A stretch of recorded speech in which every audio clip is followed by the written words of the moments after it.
joining us for this episode of Soulversations with Mka Morris. My guest today is Jer'Nae Dickens-Brown. Hi, Jer'Nae. Hello. I am so happy to have you as my guest. Let's catch up, girl. Thank you for having me. For those who don't know you, can you give us a little short bio of who you are? Sure. As she said, I am Jer'Nae Dickens-Brown. I am a mother, a wife, and I am a therapist specializing in child therapy. Wow. Child therapy. So that's what we have you on today. We want to talk about the therapy of our children, our babies. And I just find it so interesting that you took that direction because when you think about therapy and a therapist, I feel like most women would just try to mentor other women and try to help other women through it. But you took that little interesting route. You took the route of helping the babies. Mhm. Jer'Nae and I met many years ago. We used to work together at a school for children with learning disabilities and behavioral issues and all of those things of the sorts. And then she took this therapy route. Mhm. And I just was like, wow, okay. So we had a conversation not too long ago, and I was like, you have to be a guest on my show because all of the things that got you to where you are today, and now you're about to open. Well, you've already started to open your own practice. Mhm. So tell us about how these changes occurred in your life, your career Um, direction. yeah, well, it was not my original career choice.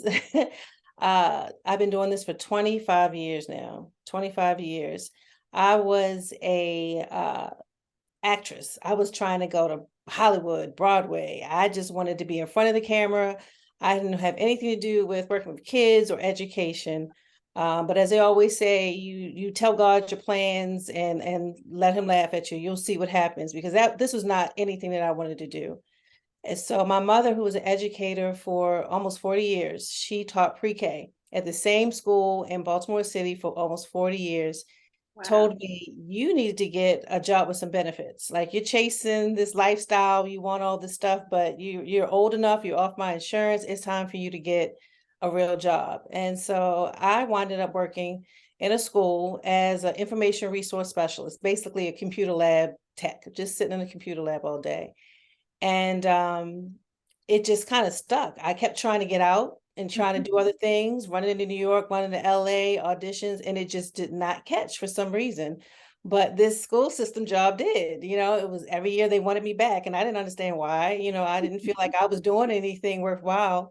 And so I winded up coming to DC and got a job as a librarian of all things, And again, I thought it was just something easy, something to do while I'm still trying to pursue this career, trying to get into the industry. I went to law school for a year, then I was like, okay, that's not it. I had my, Claire Huxtable type of image I wanted. That didn't work out. And so I had this little person come into my life. My son was born. And I said, okay, now it's time to figure out what you're going to do to really support him. You can't keep running after this career. You got to figure out what goals and where you want to go in life. And I love working with the kids. The kids would come into the library and they would cuss, they would fuss, they rip my books up, flip the tables over. And I'm just standing there looking at them like, so what that book do to you? Why are you flipping my tables? What did it do to you? And they would just start talking about their problems, venting about who just pissed them off, their home life, and they just trusted me. And we just connected. We had a natural connection. I never felt fearful. I never felt worried. No child ever attacked me. I just bonded. And so then the library became the hub where the children would always come and sit and talk to me about everything. And so one year, Dr. Ozer, who's an amazing psychologist, said, you know what, you're really good at this. You need to look into therapy. And I said, well, maybe, I wasn't trying to move again because my mind's still on this whole theatrical thing. Well, God has a way of pushing you when you don't want to move. And the school wound up closing. So I said, okay, well, let me go. I applied to school, only one, got into that one school, got my degree, and I said, okay, I really like this. It kept me in schools. It allowed me to still have my summers off, my holidays, all the freedom, all the things that I wanted to do. And I kept working with children. And then I really began to fall in love with uh, understanding trauma, understanding what makes a person function the way they function, understanding why people think the way they think. It helped me unpack my own childhood trauma, my own issues that I didn't realize I had. And so that sort of sent me on this trajectory of working with kids. I started working in DC public schools for 10 years straight. And just the things I began to see our children suffering with, going through, the way they would talk to me, the families would come to me just needing support. I knew this is my niche. This is where I was supposed to be all this time. I kept trying to run away from it and I just could not get away from it. This is where I was needed. And this is what I loved. This is what I fell in love with. So that's kind of in a nutshell how I got to, this point here. So basically, the career chose you. It That's really did. It did. I love when the universe kind of just unfolds like that. So again, repeat for us what type of therapy you specialize in and what your clients and families expect from the sessions that they have with you. Okay. So I work strictly with children who are ages 5 to 29. I chose that population specifically as my niche because I feel like that's the population that needs support the most. I work with children who have anxiety, depression, ADHD, oppositional defiance disorder, children that really, are cutting, have suicidal ideation. My particular niche for my practice are students, I'm gonna say students, kids who are in the arts, entertainment, and athletes. Because for me, it's really, really dear to my heart because that's still a part of me. That's still something that I love. And I have just seen that that population of child, they don't get the support. They don't really get the chance to just be themselves because people are looking at them and they're saying, oh, this child is so talented. This child has so much ability. This child can make me money. This child is going to be the next star. They're trying to model them to be the next whoever instead of just letting them authentically be themselves.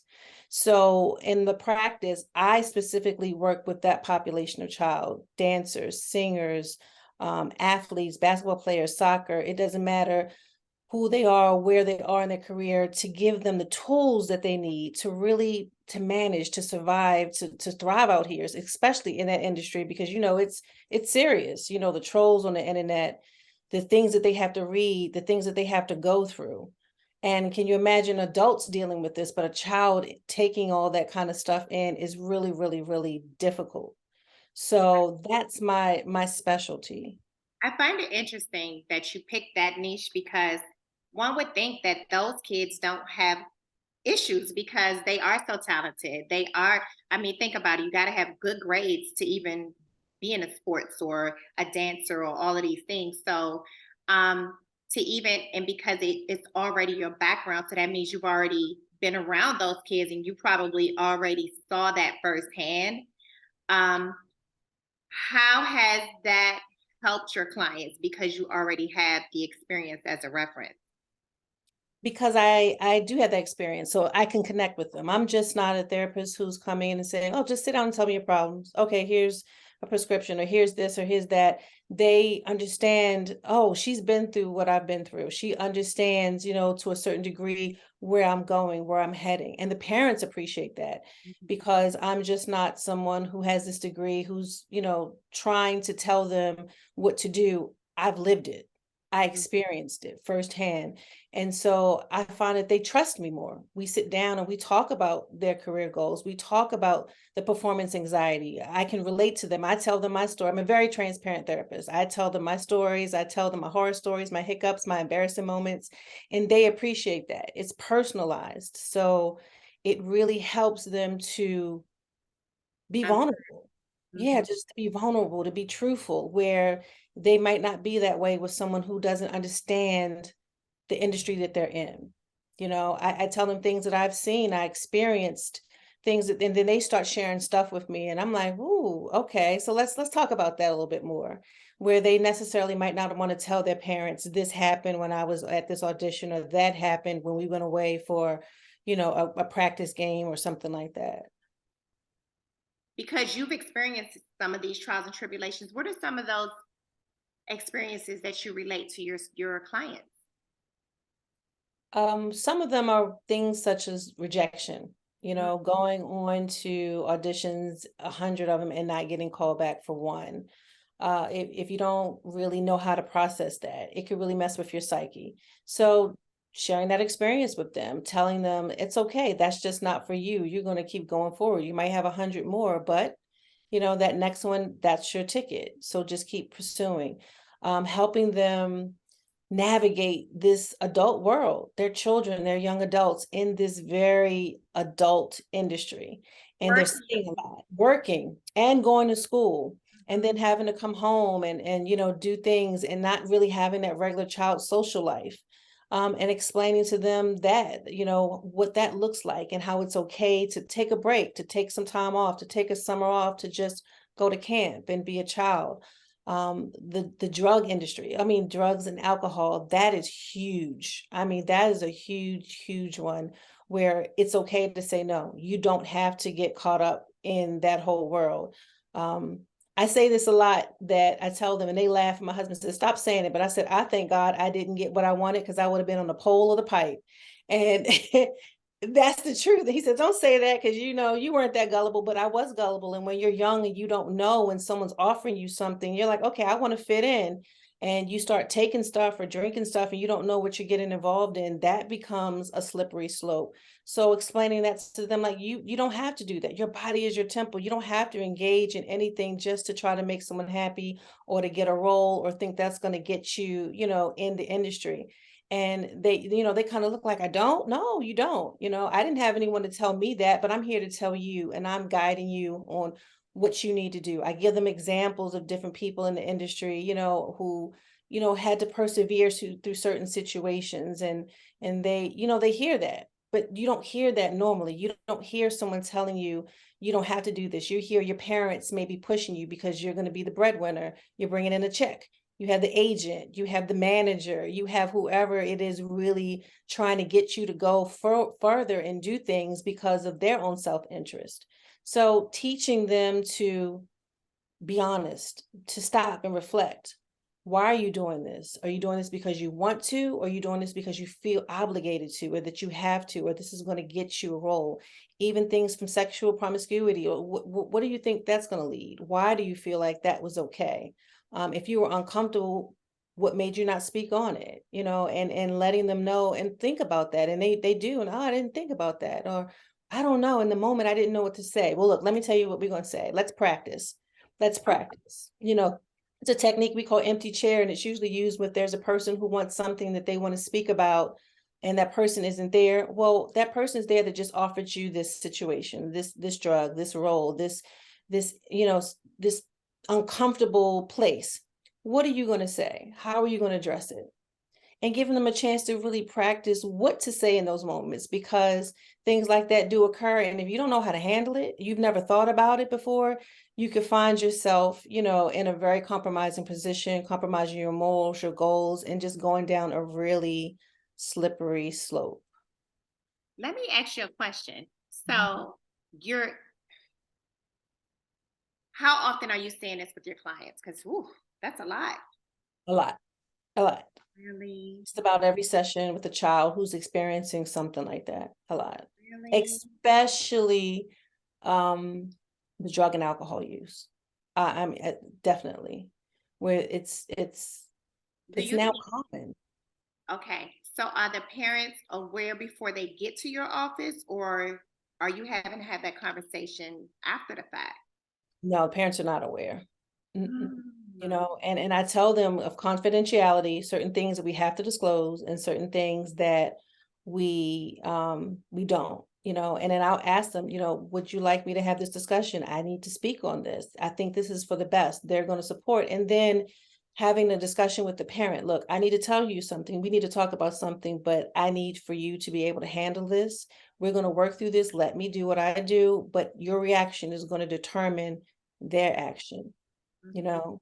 But it's a whole lot more common than you think. That was one of my real main reasons for getting into it. I remember seeing a couple documentaries in different artists, and just the drug overdose, the drug use, it just broke my heart. It broke my heart. And I said, who was there? Who was there to talk you down? Who was there to say no?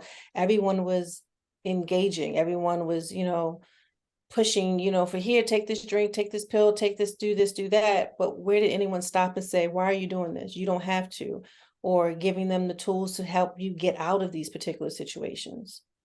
So when your client comes in and says, hey, I was in a room and it was drugs being used, it was this, it was that, oh my God, I did take the pill, or oh my God, I felt pressure to, or how do I get out of that situation? What are some of the things that you're telling them to help them in that situation? We unpack it. So why did you feel pressured? Where did that pressure come from? Well, what would it have looked like if you decided not to? Well, let's play this out right now. I'm so-and-so, I'm doing this and one thing. What are you going to say to me? Yeah, you really want this role. You really want this opportunity. You really wanted to be the next NFL this or basketball that or whatever it is, swimmer, tennis player. How do you handle that? Where do you think is going to get you in the long run? And then sometimes we start naming other people who may have gone down this road. Well, you see where it got this person. So what's going to make you any different? You see where this took this individual. So how is that going to change? You're a singer, but you're smoking this. How is that going to affect your pipes and your voice? Are you going to have a long-term career or a short-term? And it really gets them thinking. Most of them aren't thinking. They truly aren't thinking. It's not going to happen to me. Or I never thought about it like that. Yeah, let's think. Let's process. And never to make a child ever feel guilty or shameful. I always talk about my own. Yeah, I was drinking underage. I was smoking. I did certain things too. And really, yeah. I'm human too. I was a child too. I understand. But where did it get me? How was that going to benefit? And then they're like, oh, you're right. If you want to be at your peak and your best, do you think this is what your body needs? Do you think you have to make these sacrifices? Oh, I didn't think about it like that. Right. And I tell them 9 times out of 10, if you would think about the consequences of your actions before you do it, it'll stop you from doing it. Mm.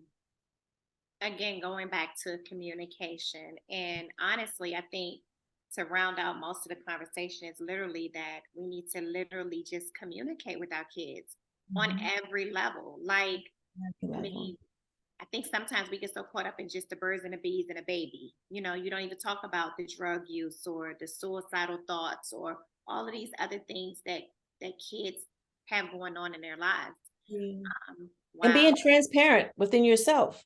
Yeah. I'm like I said, I'm a transparent therapist. Tell them, yeah, I did this when I was this age, and girl, this is what happened to me, or I know so and so, and then they look at you because they think you're a parent, you're an adult, you've never experienced this. Yes, we done this and then some. Just like we've experienced all of this ourselves, but being able to be a parent who's willing to let the guard down, let the shield down, and say, yeah, mom did X, Y, and Z, and they'll look at you like, what? Yeah, I understand. And that gets them to trust you and open up a little bit more to you, not coming at them in a very judgmental or self-righteous manner. Like, how dare you? Why would you? No, that's going to shut them down, push them further towards it. I understand. And it was a mistake. And yeah, I don't want that for you. That's not my goal or desire. Let me tell you about blah, blah, blah. And just having a conversation, a calm conversation, not a yelling, not a screaming, not a blaming, not a judgmental, but just a comfortable conversation where you can understand each other and relate. And if you got to go into the bathroom later and scream in a towel or on a pillow and, oh my God, I can't believe, so be it, but not in front of the child, because then they're going to be like, wow, mom or dad really, they were cool about this. Yeah. You can handle my truth. Yeah, exactly. And that's what you want. You want truth. You want honesty. You want truth. And that will stop. I promise at least 90% of the behaviors or of the sneaking or of things, because they don't feel like I have to. I can be honest. I can be truthful. With my mom, they're going to be honest and truthful with me. That doesn't mean I'm going to agree.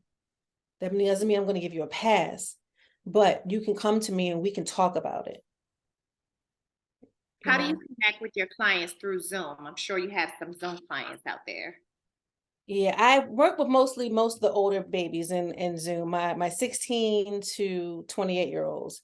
The little ones, it's a little more difficult. You know, there is Blair Witch Project. The phone is all over the place. They didn't set it down to go play a video game, came back with a snack. He like, focus, focus. But we play a lot of games. Tell me stories. What's happening? And you'll get so much with you getting them to play games online with you. You'll see their focus. You'll see their intent. You'll hear them start talking about their stuff. They'll get so comfortable with you. They just start spilling the beans, just telling you things. Really? How did that happen? What did she say when that happened? Oh, I don't know. You didn't like when your friend did that. Yeah, I didn't. My girlfriend did the same thing to me. And they really just start talking and chatting. And then sometimes I'm like, okay, I'm good. That was enough. And they hang up. And you're like, all right. But it's a way for them to feel like no matter where they are, they can call, they can connect. I'm there in the moment with them. They don't have to necessarily be in my location. They can be wherever, you know, and they know that I'm there. I'm going to listen. You know, I'm going to help them. I'm going to direct them in the right path. Describe to us what a challenging moment can look like for you in these sessions. A challenging moment, oh my gosh. It could look like when you just see someone's heart. I mean, I fall in love with my kids and you have to really get that separation, but my heart just goes out to them. And so when I see them hurting, when I see them frustrated or just not believing in themselves, the self-doubt and they just feel like they don't know what to do, they can't go forward. Those are really challenging moments because I think about them, I worry about them. I'm emailing or I'm talking to the parent afterwards. Look, make sure, talk, you know, let's see what's going on. Let's move them out of this particular environment. Let's make sure there's nothing around that they can harm themselves with. Put these knives up, you know, just different things that they may come to me. They may not tell me exactly a plan, but just hearing the despair in kids that are so young, just hearing the anxiety, the loss. It's like our youth have lost the chance to be youth, to be young, just to be carefree. It's so much pressure. It's so much responsibility, you know, and that's really challenging to see 8-year-olds just just feeling hopeless, just feeling like they just don't have a purpose. Where did that come from at 8, you know? So when you get an 8-year-old who feels hopeless, what are some of the coping methods you try to implement with them and with the parents? Yeah. So a lot of it is parent education as well. You know, watching what you say, watching your words, watching how you react with them, you know, being careful because they're modeling, they're watching everything that you're doing, everything that you're saying. I like to start off usually with giving them affirmations. So I have about 101 different affirmations, and I let them choose 10 affirmations that resonate with them. I'm not going to choose it for them because what works for me doesn't work for them. I let them choose about 10 different affirmations. We write them down, we repeat them. What does that mean to you? How does that make you feel? And then I'll tell the parents, look, this is what they chose. I need you to put this on Post-it cards, laminate it, put it on, post it so they can see it in their bathroom in the morning or brushing their teeth, repeat it. Put it in their notebook so that when they're about to take this test or something's challenging going on today, you're not with them, they can read this. They need as much positive affirmations because you're in a world where you hear so much negative things. And even if the kids don't want to, the parents are watching CNN. It's a 24-hour news channel. You're in the car, you're hearing commercials, you're hearing things that are going on in the world, and it's affecting them whether the parents realize it or not. Right. So working with just building them up with positivity. You can do this. You are more than enough. It's okay to make a mistake. You can always begin again. And having them reinforce it and believing in it. And let's go over that every single time you come into therapy. What are your 10 affirmations? What do you feel about yourself? That's one of the main points, especially for young children, to get them to believe in themselves again, to get them to feel positive again, to get them to know that there is nothing that they can't do, despite what someone may have told them, despite how they may be feeling about themselves, to get them to feel that somebody loves them, someone cares about them, you know? There's always strategies for anxiety, different things that they can do, mindfulness, breathing, taking your mind on a journey. Let's take yourself to a place that's your favorite, your most comfortable space. And let's rip up those negative thoughts. Let's toss in this bucket of negative ideas or people who may have said something to you and push it far into the ocean and bringing back peace, letting them speak things positive to themselves at the end. Just things to let them know that you don't have to carry this burden. You don't have to hold on to this. Those are usually the main starting points in therapy. And then, hey, go home and teach this to your mom, teach this to your dad, do it with them, get the parents involved in it. It's just not the child in therapy, it's the family together in therapy. Okay, well, describe for us what a winning session looks like. um, a winning session could be something as simple as the child comes back to me and says, I had a great week this week. You know, this happened at school, this happened at home, this happened with a friend. And I was able to say, you know, that's okay. I don't need your approval, or, you know, something that they've been working on, no matter what it was. They might have done bad on a test and they might say, okay, I'll get it next time. I'm going to study harder next time. It's not so much self-defeating. So as you see them using more positive language, it may not be 100% there, and you're not going to expect there, but it's the progress, the slow progress. You begin to see them when they are excited to come back and the parents say they just couldn't wait to come here again next week. Those are wins. Those are wins because you know you're connecting, you know you're getting in there some kind of way. Oh my God. So as a parent, I'm seeing all these tools I need to implement with my kids. So parents, I hope you're listening because this works for kids who need therapy or those that you don't quote unquote think need therapy, because who doesn't need positive affirmations in their life? Definitely. You know, Yeah. who doesn't need to know you can start over and begin again? Who doesn't know need to know that, you're more than a conqueror? Who doesn't need to know that? Look in the mirror and tell yourself how great you are, because that self-talk can be so defeating. It Um, definitely it is. And it's in the mind. It's in our mind.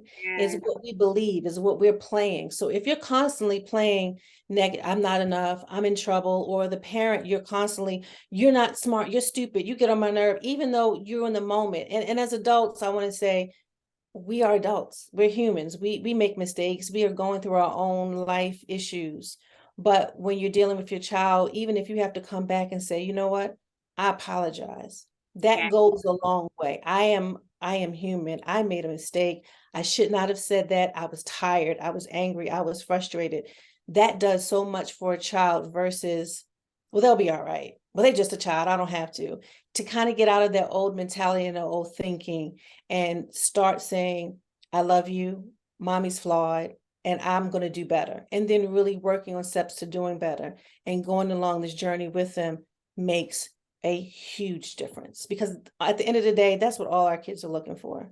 As young children, teenagers, even adults, I have 20 something year olds that are just looking for love, that acceptance. My parent sees me, my mother understands me. We may have battled, but she came to me for the first time and said, I love you. It's she phenomenal. apologized to me for the first time. Exactly. She apologized to me. She, I saw her as a Mm, human, as not as my mom, but just as a woman or as a father. wow. It's life changing. It really is. How much are you dealing with? Because see, now I'm in therapy right now, just listening to you. How much, how much does sibling rivalry come into play? Oh, it does. It comes into play a lot, especially if one child's in therapy and the other child isn't. Yes. Then that child starts to see some of these things and changes, and that child was, well, I want to go. Well, I need to Right. talk about stuff too. Well, I Right. have this problem, and the parents are looking at me like, okay, you about to bill me for another kid? Wait a minute, what's going on? But you Their start to, discount. yeah, we do.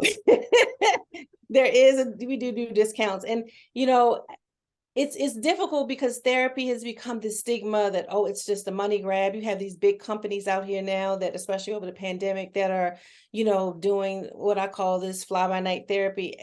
And it's, if that's what you can do, that's fine. But it's really about when you're really connected, when you're really doing this for the right reasons, when you really want to see your clients, whether they're children or adults, succeed. You do what you can do. We have to get paid because it's our business, but there's ways you can work with your clients. There's ways you can support them, even if it's a short-term thing, or a referral system. Like, for example, in my business, if we can't help you, I'm very transparent. If I can't help you, or you feel like I am not a good match for you, or this is something that you can't afford, I'm going to make sure I refer you to at least 3 or 4 other really good clinicians. I don't have to do that, but I do that because that's where my heart is, because I really want to see us as a society, as a group, get the support we need, get the services we need. And a lot of times people say, "Oh, I don't need that." Have They'll you be all right. have You you know, ever had a client that you had to do it not based off of them not being able to afford it, but literally that I just can't help you. Like this is bigger than just the two of us at this point. Like, and how does that, because I'm sure because you want to help everybody who comes in your office, how does that make you feel at the end of the day? When you have to, when you connected with the kid and you realize, whoa, this is a lot. So we gotta pass you right. on. I deal with that knowing that if I continue to do this, then I'm doing you a disservice. And that's going to bother me. If it's at a point where it's something that it's way beyond my level of expertise, or even if it's a child I've had them where it's court mandated, I will not do court mandated children Okay. because they're forced to be there. They're not coming because they want to be there or the parent wants them to be there. And then they become resentful. And then we're sitting there and we're wasting time and you don't want to talk and you don't want to be there. And then I don't want to be there. So what are we doing with this? I want it to be an experience where You want the as kid an who adult, wants to be there to show you up. want to be there. And then even if you grow up as an adult, I want you to have those tools where you're like, you know what, this really helped me when I was 10, 15, 17. I want to go back because I'm an adult now because I got some more stuff I need to unpack. I got some more things that happened, and I worry because it's my nature, I wonder, dang, I wonder how they're doing. Like even today, I do have a couple of clients. I really wonder how those babies are doing. But I have to know I did the best that I could for them and they're in capable hands. What are some tools that you can share with parents or adults in dealing with children who are needing support? Listen to them. That's the number one thing. Listen to what they're saying, don't brush them off. Um, and really just take that time, even if it's 15 minutes before bedtime, let them talk about their day.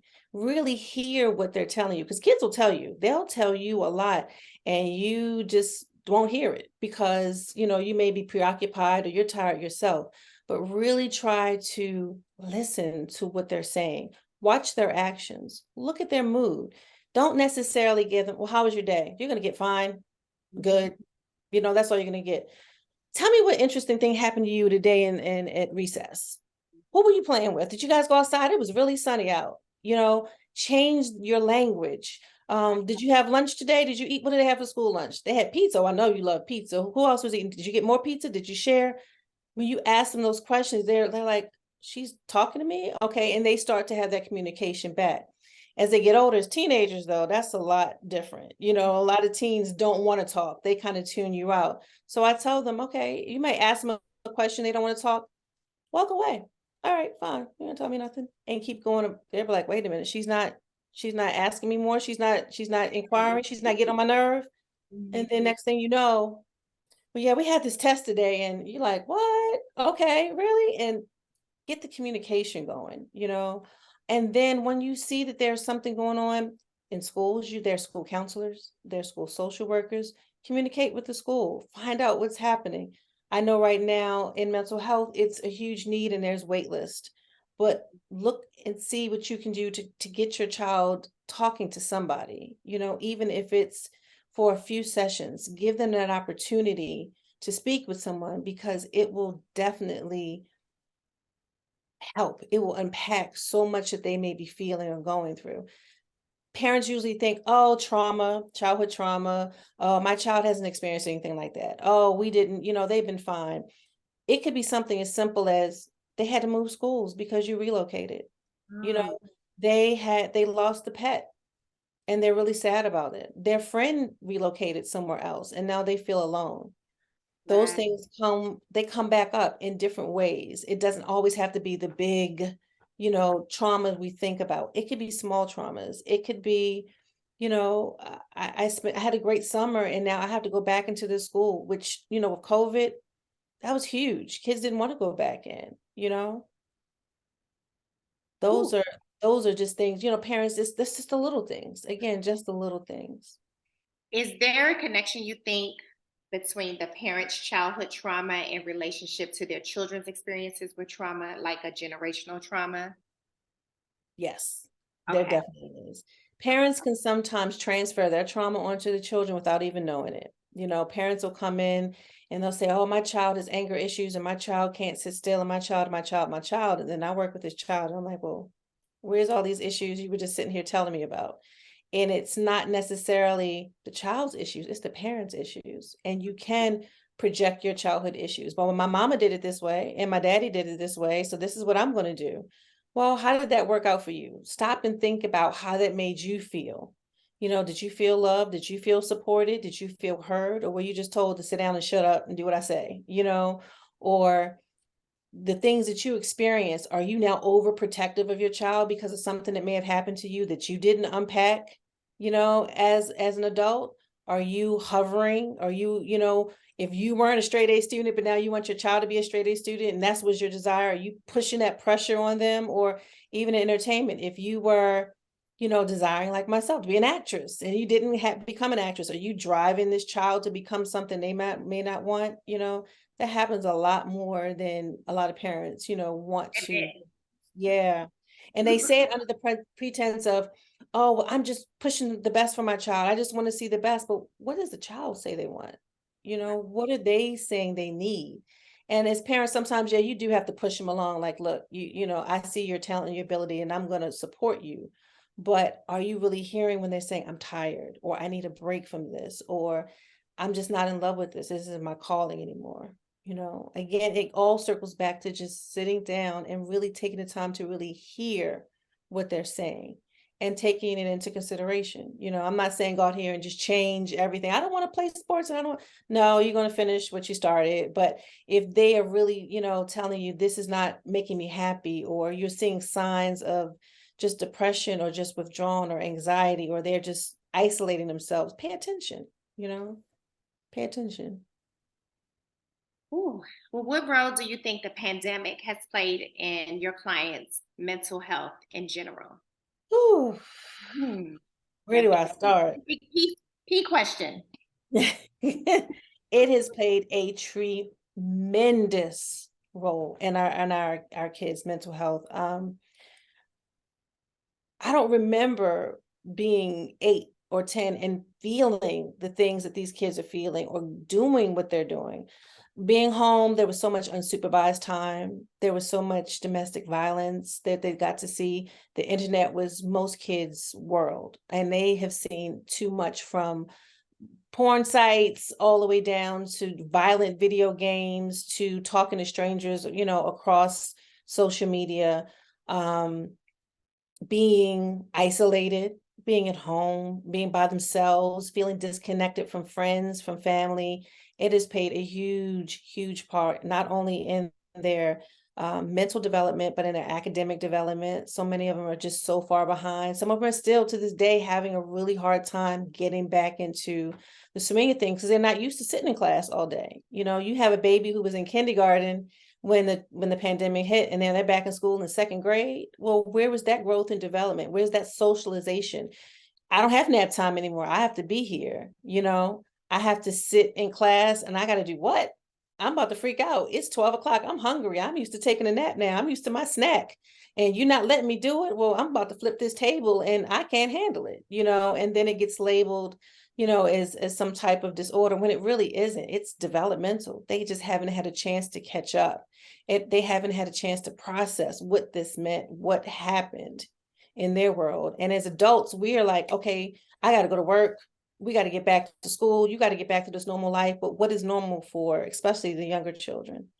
And when you think about the older children, they've missed so much time developmental too. I mean, I have to take that consideration with my own child. I expect him to act as so, and I'm like, oh, wait a minute, you missed that. You missed that year. You All don't 2 understand. years. Right. Right. You missed time. And we expect them to just, let's go, let's go. And they're like, wait a minute, I need a chance to really get back into what it means to be in an academic setting, what it means to be in a social setting. I don't know maybe how to function to being around a whole lot of people anymore. I may be still scared of contracting this. It has definitely played a huge role. And that's why I really started this, because I really know that children really need the support. They really need more therapy than ever before. it's necessary, because this is the next generation coming up, and then what are they going to do? What's going to happen? Wow. So basically, you're telling us all to be patient with our children. I wonder how much does the school get with the therapist and talk about these things, because you're right. If we're just putting them back in a classroom and expecting them to pass these standardized tests and function like they functioned 2 years ago, now, like, what are we doing? Yeah, it's just a cycle. It's really hard. I It's know here they gave them back 2 days during winter break. I'm sure zero kids showed up. right. And that was just to kind of catch them up. But 2 days for 2 years doesn't even make sense. So come No, on. and there's no catching up with that. I'm not sure what they're going to do academically. I'm not sure what they're going to do social and emotionally, because the need is high. I mean, the need, I've never seen it like this before. And I've been in this business now for 25 years when education and working with kids. I've never seen this. But then the burnout from, the teachers, from the social workers, from the counselors, from everyone's burnt out. They're not sure how to handle this, That is true. That is because the demand is so high. And if I can't help you with your emotional needs, if I can't regulate you, if I can't help you understand you're safe in school, let's even talk about that. Just being safe in school, that you can come to school, you can walk down the street safely, you can sit in school and be safe, you can go outside and play. How am I expecting you to now function on this math test, or learn your letters, or how to read, or study for this, SAT exam to college? How am I supposed to get you there when your anxiety level is through the roof before you even come in the door? I mean, kids are panicking, having panic attacks before they walk through the classroom door with the school door. I don't want to be here today. I don't want to leave my mom and dad. And then you have parents who are panicking. I don't want to leave my child. I want to homeschool them. It's really it's a cycle. And I'm not sure how it ends. I don't know how we all get off this hamster wheel. Let me ask you a question. So we know that you're dealing with athletes and um, entertainers and those kids. What about the homeschool kids? Are you seeing any of those kids? I wonder, does Uh, that make sense? there are a few homeschool kids that I do see, and they do virtual. Those children are just, they don't want to go back into that social environment. Before the pandemic, they may have been having problems with bullying. I say bullying loosely, because, some of them haven't been documented, could just be peer pressure. They've been having problems with friendships, problems with their own anxiety. And now that they had that experience home, they do not want to return. So it's getting them up in social circles. It's getting them to feel comfortable again, going out, going to, just going to play, going to a friend's house, going to a movie. They're, Yeah. I don't want to. I'll stay home, home video games. I'm fine. I, I remember talking to a few friends or associates that would say, "Oh, my kid is going to stay in a homeschool setting. They're going to do online learning because they've been so successful in this arena." But what do you think that does for the impact? It's challenging. But Mhm. if that child is an introvert naturally, you really can't change someone's personality. If that's what they're really comfortable, I don't want to be around people anyway. But if that wasn't their personality, and the parents are choosing that, and then the child is choosing that, that can be, it can be difficult. You have to find a way to get that child back into some type of social activity, whether it's, okay, we're going to go to um some type of class, some type of activity with other kids who are being homeschooled today. We're going to take an art class, with other kids, and get them slowly but surely back around other like-minded individuals. Okay, we're going to go and take a horseback riding class, and this is your gym, or, something like that. That's definitely necessary, because you don't want to create a child who just doesn't have any type of social skills, because they'll become adults with no social skills and being distracted and being distant, and that may not really be their true personality. You're enforcing fear and saying it's okay to hide, when, if that's what you want to do as a parent and keep them home, that's fine. But then slowly try to get them into some activity. Well, let's try ice skating today. Let's try bowling. 'Cause I think it becomes a win because, wow, this kid is now excelling at home. Why would I put him back where they were uncomfortable? However, if you're noticing that they don't ever want to really go outside of the cocoon, they're online excelling, but then they're playing the video games all day. Like when do Yeah, you get to interact with others? right. So that's something to probably look at. What are your future goals and plans for your business? The world. I really, really want to grow this practice and really focus on our children.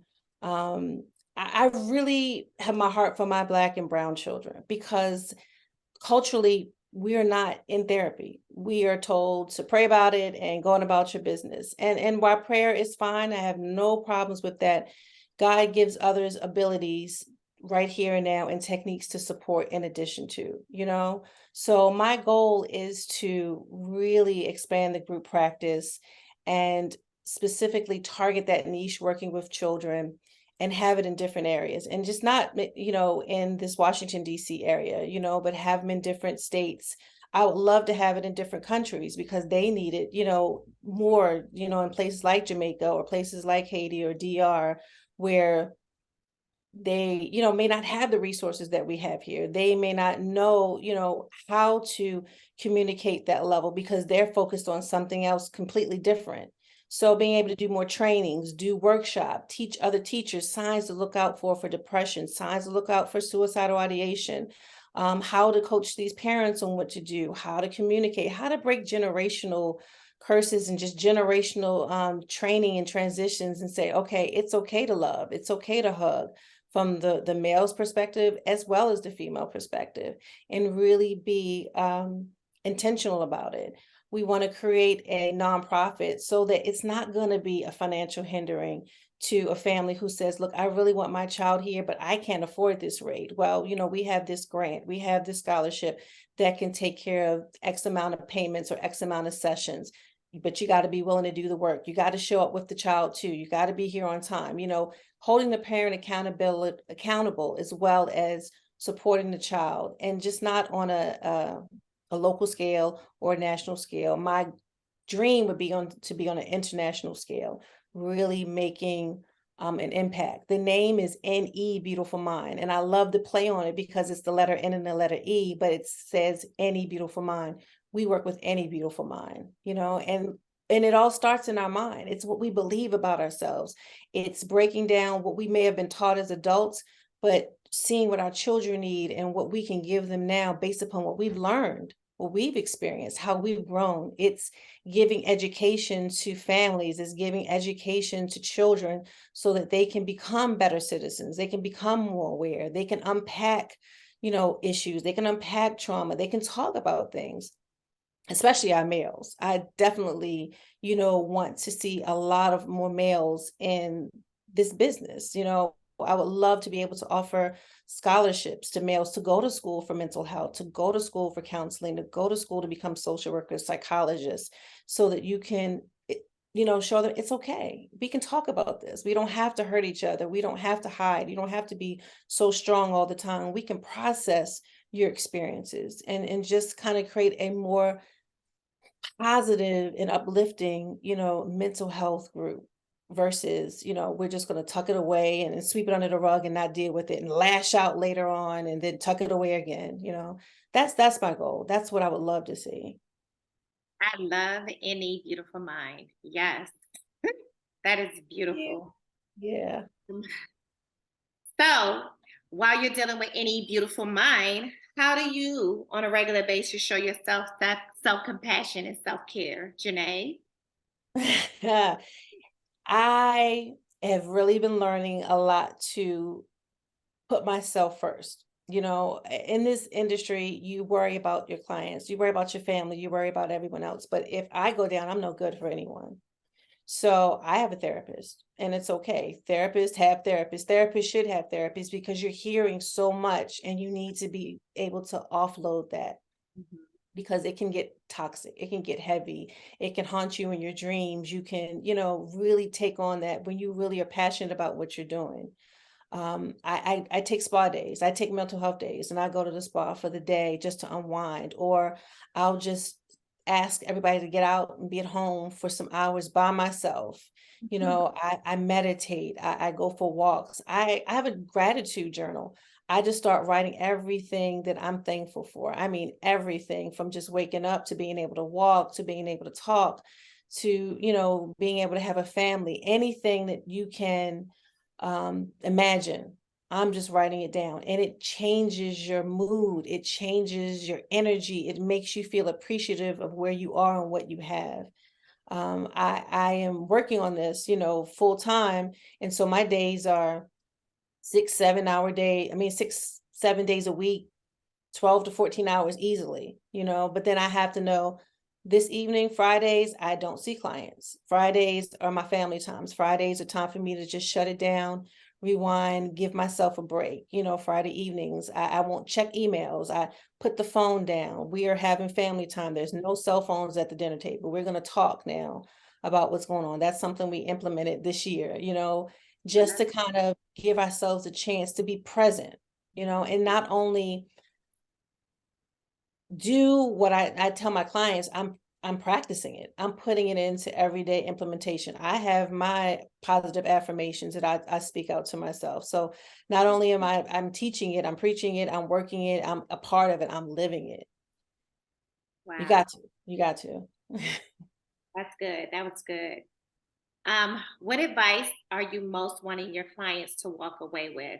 Not just your clients who are children, but their parents as well. Um, I would say to give the children and the parents to give themselves grace. Mm. Give you grace through this. This is a lot. You know, we have been through a lot as a society in these last few years. And when you hear the media, you hear the news, you hear the stories, you look on social media, you see so much going on, you can get disheartened. You can get, you know, you can feel hopeless. But to just stop, be present in the moment, and give yourself grace. You took the first step, you're here, you reached out. It is hard for people to take that step to reach out to get support. You know, imagine just picking up the phone and saying, look, I need help. My child needs help. A lot of people don't want to do that. They don't want to say that, you know, and it's not failing. A lot of people, I failed my child. No, you haven't. You have not failed them at all. The fact that you're here, the fact that you're seeking help, the fact that you're listening, the fact that you're watching a blog or vlogging or listening and trying to get support, that right there is amazing because a lot of people don't. So I want them to leave knowing that it will and it can get better. Just give yourself grace. Listen, do the work, implement those strategies not only for yourself, but for your child, and just look for the small progress, the little nuggets, just the little things. You're not going to see this humongous change overnight, but as you see those small things start to happen, be proud of your child. Be proud of yourself as the parent, you know? For getting them to square one. Yeah, definitely, definitely, definitely. So, Janae, Yes. come to a nice, beautiful end with any beautiful minds. I want to just thank you for saying yes. I want to thank you for all the work that you do for our community specifically. And I just want to wish you and any beautiful mind the most amazing success. And I know you guys are going to do great things in the world. How can our listeners reach you? You can go to our website. It is www, the letter N, the letter E, beautifulmind.com. You can fill out the information there and it will give you a 15-minute complimentary consultation. We can talk about whatever you like to talk about. You can call us at 301-640-0300, Monday through Friday, 8 a.m. to 8 p.m. Someone's going to answer the phone. You can also go to our Instagram or our Facebook page, anybeautifulmind.com or at anybeautifulmind, and just send us a note and we're here for you. We'll be there. Thank you so much. Thank you. I appreciate this opportunity. I really hope that, you know, someone is getting something out of this. Even if you don't call, if I'm not in your area, just reach out, call someone, get support. And again, give yourself grace. It's going to be okay. Thank you. And that's been another episode of Soulversations. Please give yourself grace this week and every day. And thanks again, Jer'Nae Dickens-Brown. I love you, girl. Thank you. I love you too. Thank you so much. Thank you.